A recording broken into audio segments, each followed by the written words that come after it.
এবং দীর্ঘ ৪২ দিন অর্ধাহার অনাহারে রাখা হয়, প্রচণ্ড নির্যাতন করা হয়। তাদের শরীরের নানা জায়গায় পচন ধরেছিল, পায়ে এবং বিভিন্ন জায়গাতে পচন ধরেছিল, ভয়ঙ্কর অবস্থা ছিল। বাংলাদেশি আলমগীর হোসেন এবং সিরাজ উদ্দিন ওনারা সুন্দর জীবনযাপনের লক্ষ্যে ভালো আয় করবে এই প্রত্যাশায় লিবিয়াতে গিয়েছিলেন প্রবাসী হিসেবে। সেখান থেকে তারা একটা জামা জাইতুন নামে একটা জায়গায় তারা একটা ওয়ার্কশপে কাজ করত।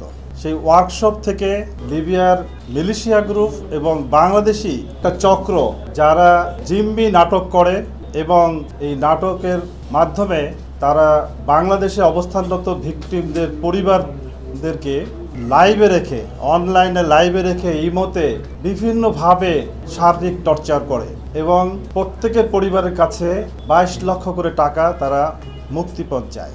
জেলখানার সেলের মতন ছোট ছোট খুফরিতে ওনাদেরকে আটক রাখা হয় এবং দীর্ঘ ৪২ দিন অর্ধাহার অনাহারে রাখা হয়, প্রচণ্ড নির্যাতন করা হয়, ঝুলিয়ে পিটানো হয়, বিভিন্নভাবে হাত পা বেঁধে নানান কৌশলে তাদেরকে ভয়ঙ্করভাবে টর্চার করা হয়, যাতে করে টর্চারের মাত্রা বেশি করার কারণ হচ্ছে যত টর্চার করবে তারা মনে করে যে তারা টাকা বেশি পাবে এবং দ্রুত পরিবারগুলো রেসপন্স করবে। একটা পর্যায়ে পরিবারের সদস্যরা, বাংলাদেশে যে পরিবারের সদস্যগুলো ছিল, 2টা পরিবারের সদস্য, মূলত এদের 2জন ভিকটিমের বাড়ি হচ্ছে নোয়াখালীতে।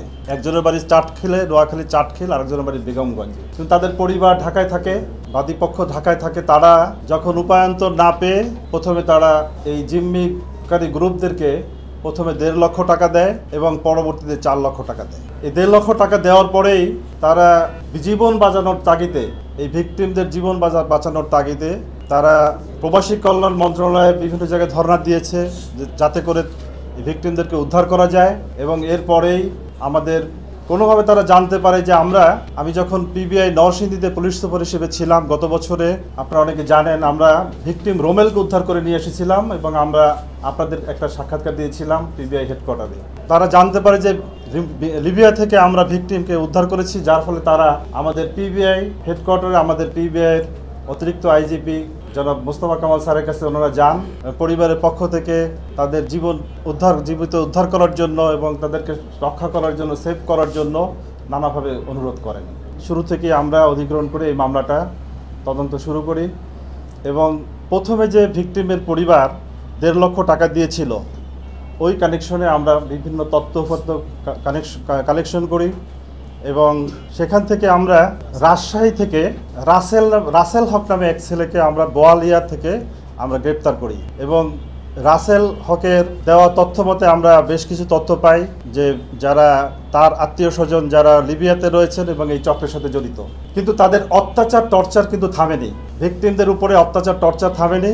একটা পর্যায়ে বাধ্য হয়ে আবারও তাদেরকে 4 লক্ষ টাকা দেওয়া হয় এবং আমরা এই পর্যায়ে বাংলাদেশ ব্যাংকের বিএফআইইউ, আপনারা জানেন ফাইন্যান্সিয়াল ইন্টেলিজেন্স ইউনিট রয়েছে, তাদের সহায়তা গ্রহণ করি এবং তারা আমাদেরকে সর্বোচ্চ সহায়তা আমাদেরকে করেছে এবং বিএফআইইউর সহায়তা নিয়ে আমরা পরবর্তীতে বাগেরহাটের মোরেলগঞ্জ থেকে আমরা একজন আসামিকে গ্রেপ্তার করি, মিন্টু ফরাজি, যার নাম হচ্ছে মিন্টু ফরাজি। টাকা লেনদেনের ব্যাপারে, বিশেষ করে লেনদেনের ব্যাপারে সে সহযোগিতা করেছে এবং আমরা বিএফআইয়ের সহায়তা নিয়ে, বাংলাদেশ ব্যাংকের বিএফআইয়ের সহায়তা নিয়ে ওই 4 লক্ষ টাকা তারা যাতে উঠাতে না পারে প্রথম থেকে উদ্যোগ গ্রহণ করেছিলাম, ওই অ্যাকাউন্টটা ফ্রিজ করে দিই এবং আমরা এই 2টা আসামির কাছ থেকে, মিন্টু ফরাজি এবং রাসেল হক, রাজশাহীর রাসেল হক এবং বাগেরহাটের মিন্টু ফরাজি, এদের কাছ থেকে আমরা বিভিন্ন তথ্যপত্র পাই এবং তাদের কাছ থেকে এই যে টাকা লেনদেনের যে রিসিটের কপি কিন্তু আমরা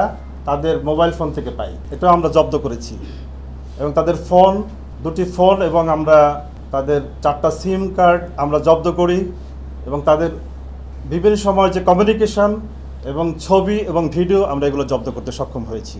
এবং মিন্টু ফরাজিকে গ্রেপ্তার পরেই আমরা একটা চাপ প্রয়োগ করতে সক্ষম হই এবং এই চাপের মধ্য দিয়ে, কমিউনিকেশন করার মধ্য দিয়ে আমরা আসামি পক্ষকে লিবিয়াতে বাধ্য করি যে যাতে করে তারা এই ভিকটিমদ্বয়কে ছেড়ে দেয় এবং তারা বাধ্য হয়ে একটা পর্যায়ে তারা ভিকটিমদ্বয়কে লিবিয়ার একটা এলাকা, যেটা এলাকার নাম হচ্ছে জিনজিয়া নামক এলাকায়, একটা ত্রিপোলির জিনজিয়া এলাকায় একটা হসপিটাল এরিয়া, এটা এই এলাকায় তাদেরকে আহত অবস্থায় এবং অসুস্থ অবস্থায়, ট্রমাটাইজ অবস্থায় তাদেরকে ফেলে রেখে চলে যায়। এবং সেখান থেকে তারা দুজন ভিকটিম অনেক কষ্টে তাদের পরিচিত জসিম নামে এক ভদ্রলোক, নোয়াখালী বাড়ি, যার এলাকা তিনি থাকতেন হচ্ছেন জেরেস্তা মিলা নামক এলাকা ত্রিপলির ভিতরে। সেখানে তারা দুজন গিয়ে কোনোভাবে তাদের আশ্রয় নেয় এবং ওই ছেলেটা জসিম, সেও নোয়াখালীর ছেলে হিসেবে তাদেরকে আশ্রয় দেয় এবং সহায়তা করে। এবং আমরা এখান থেকে যোগাযোগ করে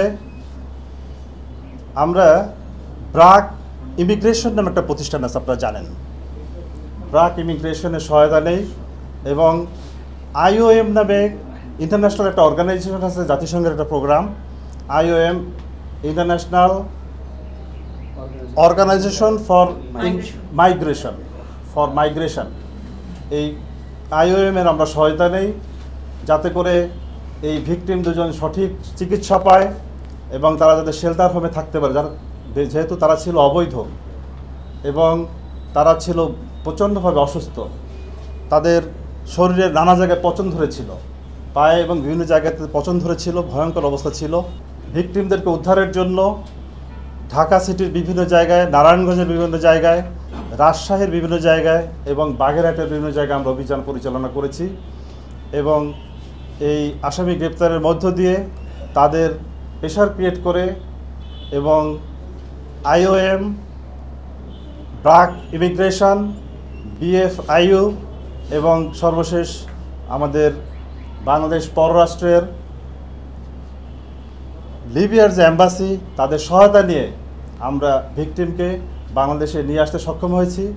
এবং এই দুইজন ভিকটিমের ওখানে অবৈধ হয়ে যাওয়ার ফলে লিবিয়াতে 500 রিয়াল করে প্রতি মাসে প্রতিজনের জন্য বোধহয় ওখানে জরিমানা দেওয়া হয়, জরিমানা ধার্য করা হয়। যতদিন তারা অবৈধ থাকবে তার জন্য জরিমানা নির্ধারণ করে। এই সকল বিষয়গুলোও আমাদেরকে ব্রাক ইমিগ্রেশন সহায়তা করতেছে এবং ভিকটিমরা যাতে নিরাপদে বাংলাদেশে ফিরে আসতে পারে আমাদেরকে সাথে কোঅপারেট করেছে।